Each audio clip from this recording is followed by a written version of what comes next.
চলেন ভিডিওটা দেখেন।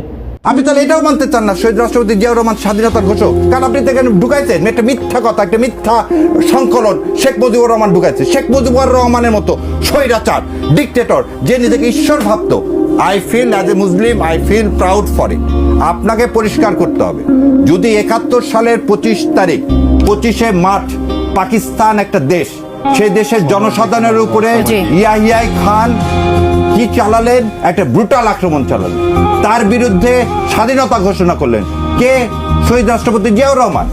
আপনি তাহলে এটাও মানতে চান না শহীদ রাষ্ট্রপতি জিয়াউর রহমান স্বাধীনতার ঘোষক? কারণ আপনি তো এখানে ঢুকাইছেন একটা মিথ্যা কথা, একটা মিথ্যা সংকলন। শেখ মুজিবুর রহমান ঢুকাইছে। শেখ মুজিবুর রহমানের মতো স্বৈরাচার, ডিক্টেটর, যে নিজেকে ঈশ্বর ভাবত, সে লোকটা আপনি বলেন তার প্রায়শ্চিত্ত করতে হবে না?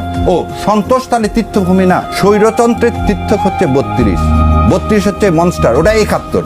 আর আমাদের বাপ চাচারা যার যুদ্ধ করলো, আমাদের বাড়িঘর যাদের ভাঙলো, সেটা কিছু না। ওর 32কে রাখতে হবে, কারণ ওটা তো ভারতের স্মৃতিভূমি।